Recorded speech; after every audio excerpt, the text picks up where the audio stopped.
Hello, my friends, and welcome back to the Give a Damn podcast. I hope you all had a wonderful day, having a wonderful week. Obviously, every day feels very different right now, and I hope that you're showing yourself a lot of love and grace during this time, because we all deserve a little bit of love and grace during this time. I told you that the new format is that I want to do one episode with me and then another episode where I bring on an inspiring guest who gives a damn about their community and their neighbors and themselves. So I'm very excited for today's guest. Before we launch in, we have new apparel coming out. Actually, if you're watching this video, you could see it in the video.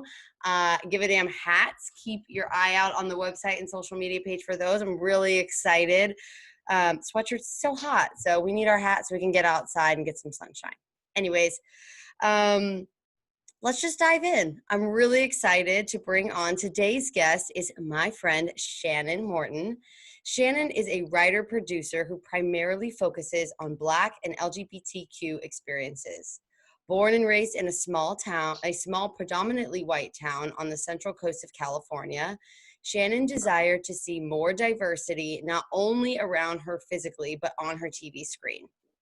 Though she has spent most of her time since college working on Emmy-winning producer Anna Hashmi of The Corner Shop, her love of storytelling drew her into writing courses at the UCLA Extension Program and venturing out to produce her first web series, Alpha Hippie, which garnered acclaim at the IFS Indie Film Festival and won Best Trailer in 2019. Shannon met current writing partner Jesse Randall in 2016.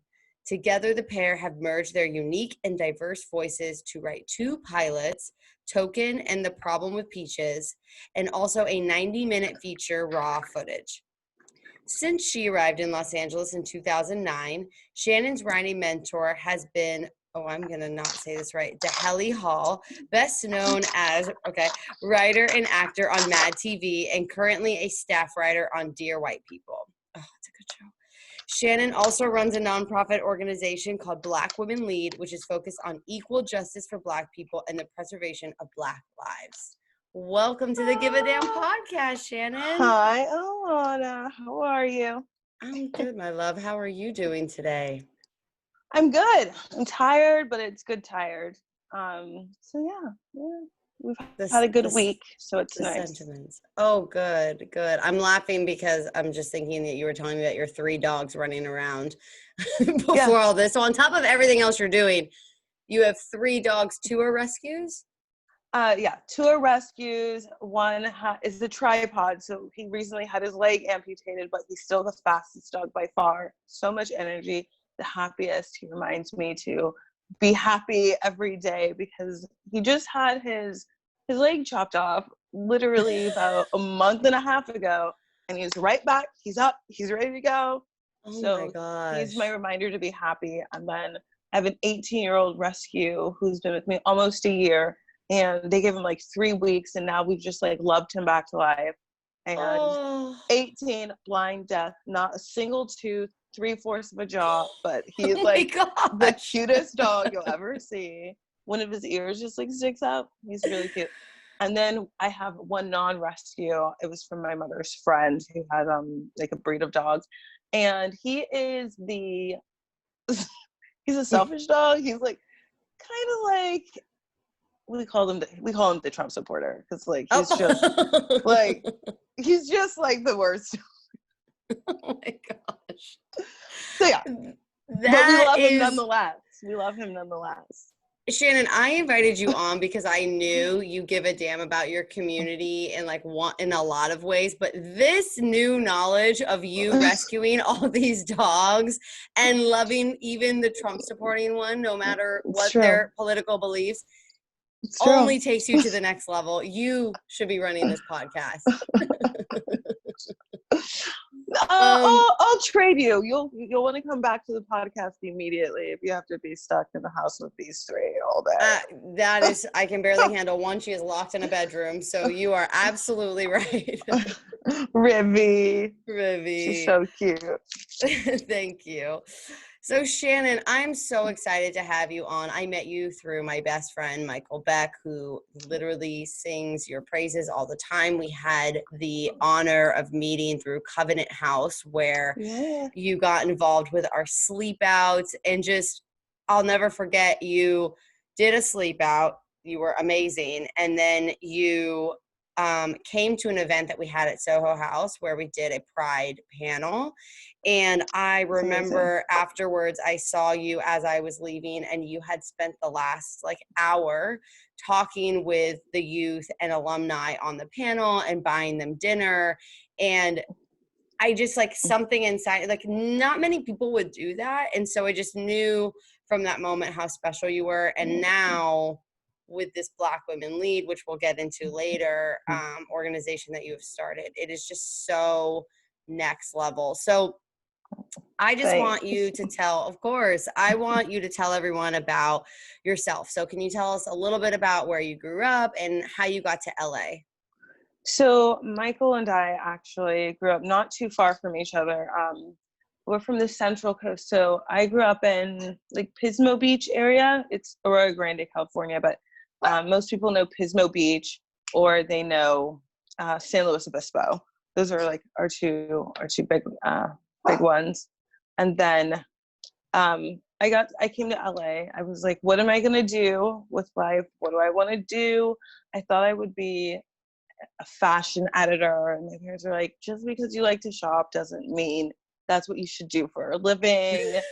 And so I studied business management, and then I was like, I don't want to do business either. And so after college, I was like, maybe I'll take some writing courses because I'd been doing like creative writing or different things at like the community college. I take a few courses there.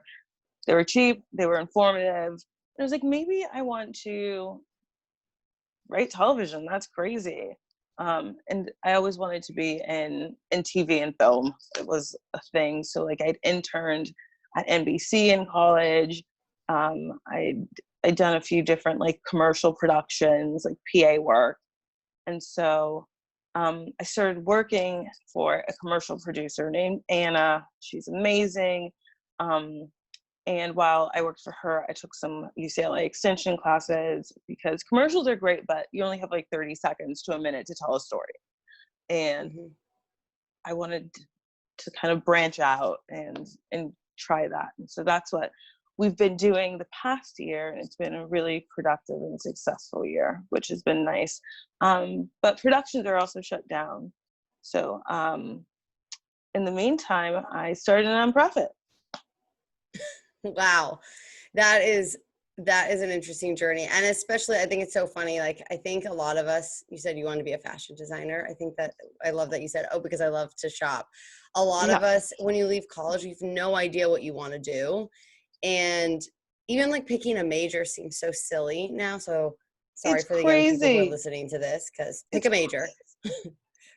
I mean, I don't know. For me, it was always weird too, because you're 17 and 18 when you do that. And I'm like, oh, well, I'm going to go to FITM and I'm going to become a fashion designer. My parents are like, that's not going to happen. So like, you can't draw. Like, you just like to go shopping. You have to realize that. So when we picked business management, I do like telling people what to do, but I wasn't going to run like their business. But like, I'm like, maybe I am a little bit glad that I did that now. Now that does help. But I think more the producerial skills that I got to see Anna put on huge productions. So that, and budgets for huge productions or, you know, stuff like that. So all of that life experience really helps you. Yeah. You know, Yeah, that on totally. the job training. Yeah, I almost feel like one thing always leads to the next. And you ultimately found your passion in working in television, but you also started this nonprofit. I want to rewind a little bit. In your bio, you said that you grew up in a predominantly white town. Can you just like touch on maybe how that shaped your direction? Like, was that something that you were really aware of when you were growing up, or is it something that's sort of come to the more the forefront now? Like, how do you think that that has shaped you? I definitely felt it. But I was also I was a popular, outgoing kid too. So I think for me, if you were going to say a Black joke, I already knew it and I was going to say it for you. If you, I never wanted to feel like an outsider or other. So I always positioned myself to be at the front, or, I was a popular kid, but I kind of tailored my own life. I made my own plan. And I think people kind of followed that. So I didn't experience a lot of bullying, but I did experience racism. So I wanted to move to a place. Well, Michael and I had always said, we're moving to LA. We wanted to be like Nicole Richie and like Paris Hilton or something, but I knew I wanted to go and see other people that looked like me, because that shapes a lot of your self-esteem, that self-love. I remember growing up, they had Along's Drugs. That's where, you got your makeup. Or there was a store that sold MAC, a department store. I can't remember the name of it, but we don't have them here. And they didn't sell my color. So if I look back, my color foundation. So if I look back on those are like microaggressions, right? That like, I still wanted to wear makeup and I still wanted to be pretty. So, and all of my photos, I look like Heath Ledger from The Dark Knight, like this red lipstick, but like a white face. So I still wanted to wear makeup. I looked like a clown. But like CVS and these other places, they didn't have my color growing up. And, or I remember when I was 6, I was in the newspaper because I called the newspaper, and they met me down at this little strawberry stand. And this old strawberry stand was owned by a very affluent Japanese family, but they had been in internment camps, and like the white people there, they saved their land for them. And like, it was a beautiful story. But if you go and you look at this old strawberry stand, it said whites only. If you like, and I remember being like, oh my God, hey, look at this, is racist. And like, they built a new thing, but a new stand, but it was so old. And this was probably 95. wow, I you were called that this like young and you Tribune. processed that. Yeah, I think it was like 7. Oh man, But that like, is they're just crazy. little things like that I wouldn't want like my kids to experience. My mom's always like, when you have kids, you're gonna come home? Hell no, I'm not going home. Not that it's bad, it's a wonderful place to live. Oprah actually voted it the happiest place to live a few years back. Well, then that's the truth. It's got great like little sandwich shops, and you won't find a drive-through. They don't believe in drive-throughs there. It's quaint, it's safe, but there's a lot of microaggressions. Last time I was home, this woman came up to me and she goes, "You're so pretty. My granddaughter is also a mulatto." Oh my God. Yeah. Oh, I was I throwing want to my pull my ice hat cream. over my eyes right now. That is My granddaughter is also a mulatto. And I was like, my friend was with me, my hairdresser, because he'd come with me, he was going to do my mom's hair. And he was like, "Are you serious?" I'm like, they don't get it. Like, keep walking. Like, they don't get it. She thought that was a compliment.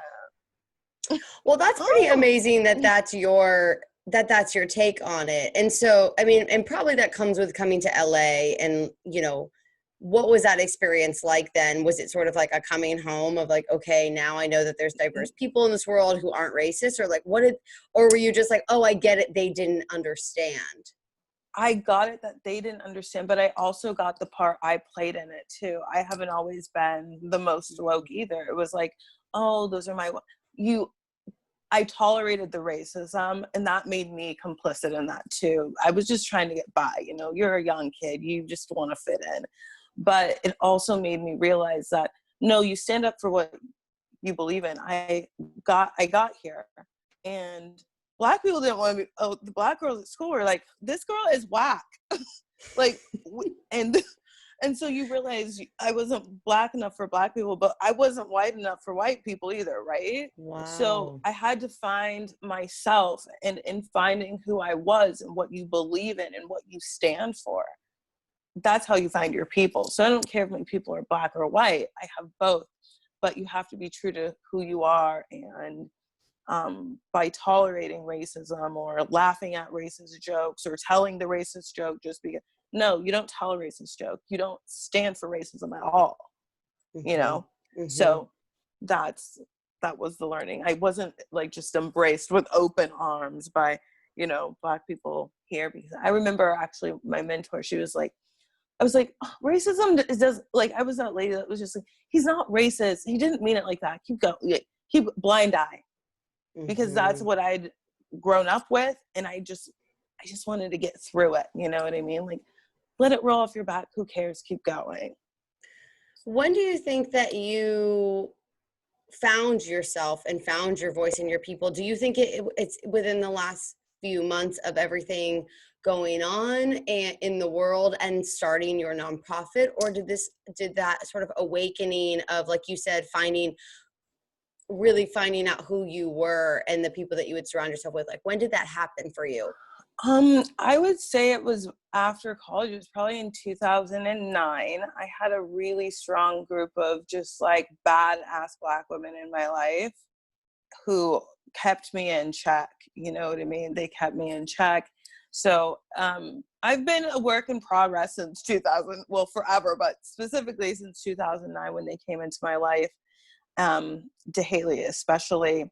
And then I dated an activist for like 5 years, 4.5 years. And, being on the ground with in St. Louis, when they were shooting rubber bullets at protesters over Freddie Gray, being able to meet his dad and go over that story and how they lost his son changed my whole life. So that was in 2015, the year anniversary of his death. And so I think that was my turning point of becoming an activist. I attended protests all across the country, from, the Women's March in DC to Black Lives Matter in the Bronx and in New York, St. Louis. And I attended a lot of them here, and now is just the time where I'm like, go from protester to organizer, kind of just making that leap. Yeah. So, yeah. So talk to me now about, let's fast forward. So you're becoming an activist as well, and you're in TV and you're living in LA, and cut to a couple months ago, and there's George Floyd's death and Breonna's death and other racially charged murders.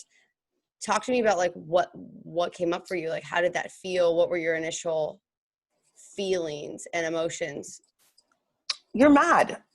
You're mad, you're angry, but with Breonna, with George, I think we're at a moment where you can't turn away, because you have to look at it because you don't have to go to work, right?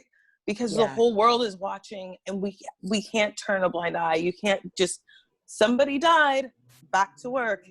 Somebody died, don't have time for that right now. That's the silver lining of this global pandemic, right? Like, the silver lining. So George Floyd happened, Breonna Taylor happened, and the shit that really got to me, excuse my language, was Breonna looked like one of my cousins. Breonna was a Black girl who could have been me. Breonna got me because I imagined all the things I was doing at 27. She was 26, or, her birthday is June 6th, and I'm June 20th. And she's a Gemini, and I thought about, what am I going to do for my birthday? This person doesn't get to plan her birthday anymore. At 26, I was in Miami, probably doing stuff I shouldn't have been doing. And like, this girl at 26 was an EMT. She had dreams of helping people. Like at 26, I just wanted to be on the beach in Miami and being like, I just didn't get why that happened and why nobody cared. And I sit here over 140 days later still thinking, why does nobody care? Yeah. Yeah. So I got on the phone. I called my writer girlfriends, Haley and Shantira and Rashida and Rashawn, and we were all equally as mad. And we just sat on the phone and we went over stories about how much this sucked. And I said, I'm not going to throw a birthday party this year. Let's have one for Brianna. And this was a Thursday. That Saturday, her birthday was a Friday. I was like, we'll do it the day after her birthday because they were doing a George Floyd like tour. He went to a few different places before he was finally laid to rest in Houston. But I was like, let's do it on, I think we did it on June 7th. It was that Saturday, and it was all word of mouth. And we filled up the park with 2,000 people, and they just listened to Black women all day. And then I had some other friends show up, and we took to the streets, and we ended up having 6,000 people and being the largest protest that day. And I got home and I was like, Black women lead. This is who we need to be if we want white people to listen. I was like, I think Black women should lead people into this next chapter of progress. And absolutely, that's what we're doing. So I want to comment on something that you said before we launch into Black Women Lead, which I'm very excited to talk about, is that part of the reason that Breonna Taylor's death shook you so much is that you thought like that could be me, that could be my friends, that could, like, where you thought about how you were at that age. And I think that that's the mentality that's been missing. And this is such a big, the big thing with Give a Damn that I've been trying to push so much is that any one of these people could be your neighbor or live in your community or be your family or be you. So when we turn a blind eye because, oh, well, that's not me, that doesn't affect me, I don't know her, that is like the opposite of caring about your community. That could absolutely be any one of us, but we all think that we're above it if it's not us or if it's not someone we know. So what I just appreciate and respect about what you said, and I think that more people need to hear, is that every time something like this happens, every time there is a racially charged murder or anything, any injustice in this world that you see even down the street that maybe you think doesn't have to do with you, it has everything to do with you. And I really respect the fact that you say that and like and then so selflessly said, I'm not even gonna have a birthday party this year because I will not celebrate if she cannot celebrate. I mean, that's if everybody were thinking that way, then maybe those police officers that killed her would be arrested by now. Well, not only that, or maybe they wouldn't have done that in the first place. Mm-hmm. You know what I mean? I think if everyone took a moment to think outside of themselves, they would feel so much better. Yeah. I remember in 2012, I bought this book called One Good Deed a Day. I am a person with road rage. Like, I'm like, things don't go right. I got this book and it infinitely changed my life. Because when you think about other people, it takes the spotlight off of you. I'm my own worst critic. I will sit in my house. I will go over something I've written 95 times. I'll hate it every time. I'll get down on myself. If you took 1 second to help your neighbor, if you took 1 second to help somebody with groceries, if you did one good deed a day, it would change your life infinitely. So that's how I try to think about it, and your day is just, it's better. I need everybody to hear that. I think that's the sound bite for social media, because that's exactly exactly true. And you're living that out, and you're not even just talking the talk, you're walking the walk. So let's talk about this walk. You started Black Women Lead. What is it? And what, obviously you said like you did this big protest and all these people came.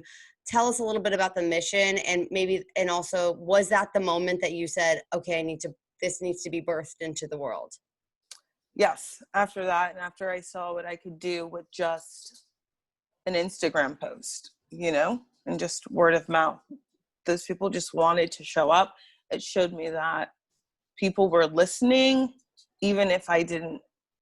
Like one voice can change the world. A candidate or a community, and together we can change the world. That's what I always say, Yeah. But the mission is basically to protect Black lives, but also to promote the prosperity of Black lives, and to amplify the voices of Black women specifically within communities. I feel like Black women have always been at the forefront of every historical movement, and they usually get the least amount of credit. I also feel like Black women, we vote like our neighbors' lives depend on it. You will see Black women leading marches for DACA. You will see them leading marches for healthcare. You will see them leading marches for just about everything. And you look at their voting records, they vote 98% to stop Donald Trump. That's wild. You know what I mean? So if you listen to them, I know that they've been leading. If you let them lead you into this next chapter of progress, there's nothing that I don't think we can do. So I don't know specific, I'm still finding my footing. We're only 2 months old. But my thing has been to pair with other organizations, whether it's a food drive for Midnight Mission or for Covenant House or for Downtown Women's Center. Recently, I had done an event with Tiffany Haddish, and she's a Black woman who leads. So I was like, this is great. And I was asking her what she was doing, and she was working with the Crenshaw YMCA on something. And so and that's a Black woman who is their director, their executive director. So I called her, and my new thing has been calling other orgs and saying, what's the need? Where can I give? Because that's how communities work, right? Find where the need is. And if I can be of help, I can give. And if I can't specifically do it, I know I probably have the resources to help you get it done, whatever it may be. So the YMCA and I paired up to do a grab and go meals for their community. They usually do it for children every Tuesday and Thursday from 11 to 1. And it's like cereal and a sandwich, or breakfast and lunch, 11 to 1 for their kids. And Vita had expressed to me that because the kids aren't in summer school, or, their parents are essential workers, they have to do a lot of subsidizing for the camp, because they wouldn't be in camp usually. They'd be at school. Their parents can't afford it. So they've had to really scale back the meals program. So I said, let me see what I can do. And of course my team was like, you're a maniac. I'm like, we're going to do 5,000 meals. We're going to do 5,000 meals. They're like, what? We're doing what? And I was like, and they're going to be gourmet hot meals, because if kids don't have to worry about where their meals are coming from, and cereal's great, but like, I want those kids to have a good meal. And so I was like, 11 to 1, we'll do 8 to 5. So, oh my God. Yeah, my team was like, you're a psychopath. But guess what? We did it, and it was really amazing. And we had we had a Black-owned kitchen who charged us gave us a great deal. It's IT Catering, so shout out to them. They made 2,200 of the meals for us. We did like a red beans and rice with Cajun chicken, a Cajun tofu with red beans and rice, and a vegetable. We did a mango chicken and a mango tofu with a coconut rice and vegetables. Wow. Joan's on third. Joan's on third. Yay. Joan came through with the tomato pasta, Oh, 250 of them, like a tomato pasta with chicken. It was really great. And then we had Post and Beam in the Crenshaw area, a Black-owned business, come on, and they donated 100, and then they made 400 more. And they did collard greens, rice, baked chicken thighs, meatballs, pasta, all grab and go hot. Then we had Love to Eat Thai Bistro. Fern called me. I love Fern. Fern, I couldn't understand most of the things she was saying. She talks so fast. But she said, what do you need? When? That's all. What do you need? When? 150, okay? I'm like, yes, thank you so much. And then of course I was like, Fern, can I buy some from you as well? And so she's like, my kitchen's too small, but I'll do 100 extra. So Fern is business, and I like it. So thank you to Fern at Love to Eat Thai Bistro. We also had, at $5 a meal, donate in like a week to plan. That's a lot of money. So Frontline Foods came in, and Frontline Foods LA, Tracy and team donated 1,000 meals and $5,000. So we are very thankful to them as well. That's and huge. all of this started with a Facebook post and an Instagram post, and it's I can't stress enough. One person, one voice can bring a community together, and then you figure out what your specialties are and how you can make things work. You change your community, and then you change people's mindset, and you can change the world. We really, really believe that. So 100%. It's so inspiring to hear all these places who are giving so selflessly, especially restaurants who've been struggling during COVID. Exactly. And, I was speaking with Joan and Susie at Jones and Third, and they're like, we're so sorry we couldn't give more. I'm like, no, I didn't expect anyone to give five. Like, they just did it because they wanted to be a part of it and they wanted to support. So I can't stress enough supporting the restaurants that support this movement, because they really believe Black Lives Matter. And when Jones pulled up too, they brought popcorn, they brought chocolate bars for kids. Like, everyone really, they did what they could, and it was a really, really beautiful event. It was great. That's amazing. Yeah. I'll send you the article. It was really great. LA Taco did a great article on us and the event. It was really nice. Oh, I love that. I'd love to share it with the Give a Damn community as well. That's so cool. So Shannon, what should, if you were going to tell people, what should people be doing right now to help move your mission forward? I would say specifically, if you were trying to move this mission, you have to have conversations with your family members. Let me start over. You have to keep showing up as well. You have to keep showing up, because I went from having 6,000 to 2,000 to 100. Keep showing up. I know it's tiring. People are getting, exhausted, but imagine the way Black people feel. We've been doing the same protest for 401 years. So, we're tired too, but keep showing up, keep listening. There's so many things going on in the world right now with protesters too. Find a mutual aid or a bail fund, and donate what you can to these causes. And if you can't donate, post about it. You know what I mean? Sharing these stories, posting about these stories, liking, following, all of that stuff matters when trying to get a story out there. So it's really important. I'm really glad that you said that. I agree. I think that it's starting to lose a little bit. All of the Black Lives Matter movement is losing a little bit of traction. And we need to, I know everybody's tired. I mean, we all have our own daily struggles. But like you said, just putting it in perspective, we can't stop caring about our community and standing up for each other. Especially the Black community that's been marginalized for so, like you said, 401 years. You think you're tired? Like, we're tired. Yeah, We'd of love course. to not we'd love to not be protesting in the streets during a global pandemic. I have to get a COVID test twice a week. Wow. Which isn't always, if like, you know, Dodger Stadium isn't open, you have to pay $150 for that. Yeah. And you have to really just keep going, keep fighting, keep talking about it.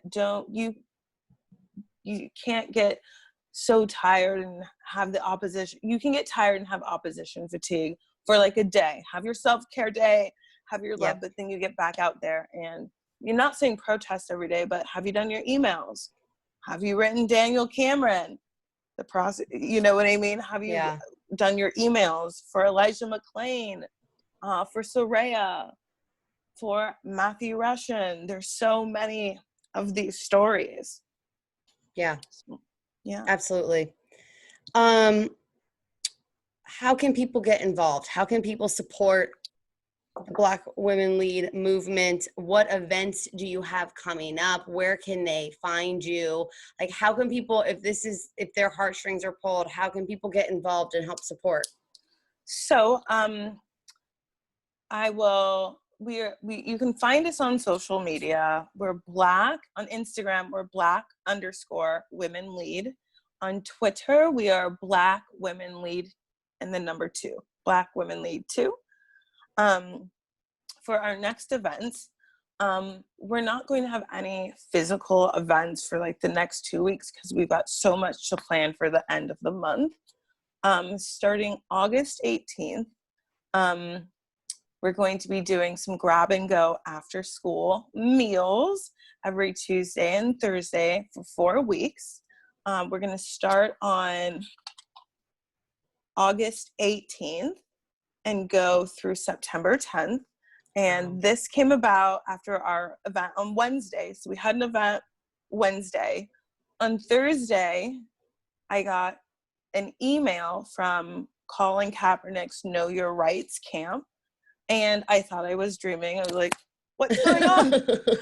And I answered their email, and they basically said they saw the LA Taco article. They loved what we were doing in the community, and they had an idea. They wanted to run by me and a team. And so they called yesterday, and Colin Kaepernick's Know Your Rights campaign has been doing a burger giveaway with Impossible Burger.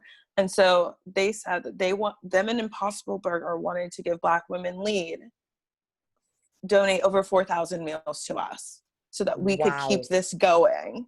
So I was like, oh my God, I was freaking out. And so that's what I was planning this morning and yesterday. So we're still working out the logistics, but we'll be back at the Crenshaw YMCA. Their program was supposed to end on the 13th, but because of the generous donation from Impossible Burger and Know Your Rights Camp, we can now start that back up on Tuesdays and Thursdays for another 4 weeks. And then with the other half of the burgers, I plan on, reaching out to you, seeing if we can do something with Cub, and Definitely. Then also the Midnight Mission in Skid Row, and seeing if we can split up those burgers too and have like a week with you guys and then a week with Midnight Mission, because I know Know Your Rights Camp and I would love to like spread the love in any way we can. It's incredible, Shannon. So that's going on. And then we have our tablet drive. Our tablet drive is for the Crenshaw YMCA, of course. They've asked if we can help because their children aren't going right back to school. And I said, of course. So I started a tablet drive yesterday as well. We've already got 33 tablets, which is amazing. But we're aiming for 300. We're aiming for 300. And if you go to the link in our bio on Instagram, it'll go to an Amazon wish list and you can buy them there. And there's also like a backpack, but I thought the backpack could be more like the gift wrap, Yeah, that's and cute. inside it could be in there. So that's what we're doing there. And then that is on the 13th of August, the tablet drive. So time is of the essence. And then we'll start asking for volunteers for our Tuesday and Thursday program that runs August 18th through September 10th. And then on August 24th, I don't know if you know the story of Elijah McClain, the violinist who died in Aurora, Colorado a year ago. He was a very sweet boy. He was an introvert. He, in his spare time, played his violin for shelter animals. He was killed walking home at the age of 23, declared brain dead. He was just walking home. He was dancing in the street with his earphones. The cops called. I think everyone should listen to the body cam footage. You will cry. I read his words, his last words from the body cam at the first vigil I ever did for him. And I read them while Lindsay Sterling played her violin. Oh, wow. And I raised $3,000 for his mom that night. We had 24 hours to plan that vigil. And we're linking up again with his family to do a 1-year anniversary. It will be at Laugh Factory. It's August 24th. We will have violinists play through the night. And we're going to do a candlelight vigil, we'll have a moment of silence, and everyone can learn a little bit from Elijah. But that has been my most, I think so far, one of my proudest moments during Black Women Lead, because Elijah McClain was such a special kid. And the world needs more Elijahs for sure. And hopefully we will have more once police brutality comes to a halt. But that's a whole different thing. But we're having an event for him on the 24th. And Amber Riley from Glee and I are teaming up for another big event at the end of August. I think we're going. Girl, you are busy. Yeah, 22nd. I don't know if you know the case of Soraya. Not many people do. It's out of Coos County, Oregon. I reached out to her mom. Where can I help? She needs a platform. I posted the story on Instagram. Amber was like, this pissed me the F off. What do we do? And I'm like, let's get on with her mom. Let's see how we work. And so we've been in contact with his mom or her mom, and also Matthew Russian's mom, because they have similar stories. Their kids are 13. Soraya's 13. She's in jail for mental illness. And Matthew is going to be 22 next week. He tried to kill himself and also is in jail for something, not kill himself. It was self-harm. I misspoke. It was self-harm. It was cutting. But the officers found him in a forest. They arrested him. He resisted. These are all stories in which the cops shouldn't be involved. That's why we should defund the police. 100%. Anyway, but yes, we have a big event coming up in honor of Soraya and Matt. Amber Riley and I are headlining it, and we're going to do it with the Laugh Factory, and it'll be a rally and protest to get their story out there and to make everyone as pissed off as we are about it. Shannon, you are a busy lady. You are the epitome of a give a damn community member. I cannot tell you enough how highly I think of you and how we need more yous in this world. And if you can't be a Shannon, you need to support her organization. So what I'm hearing is you can, if you live in LA, you can go to these events. If you don't live in LA, go to their page and go to the Amazon wish list and purchase a tablet or an item, whatever they're looking for. If you don't want to do that, give money. And if you don't want to do that, have hard conversations and keep showing up, because this is not going to go away on its own. And this is going to take a whole community of people to make a change that's been going on for hundreds of years. So yeah, I love what you're doing. I can't wait to go to an event myself, and just thank you for everything. I'm trying to keep up with you, Alana. You inspire me every time I see you. You're always doing that great work with the Cub, and if we all just try and do our part, if we all just think about somebody else, how can you make somebody else's life better? Just a little bit. We'd all be in a little bit better of a place, you know? Absolutely. Absolutely. My final question to you, my friend, that I ask all my guests is, what do you give the most damns about? Besides dogs, social justice. Dogs and equal justice for everyone, black, brown, white, yellow, purple, animals. We're all creatures, right? Yeah. I think we should all just give a damn. All treat each other with respect.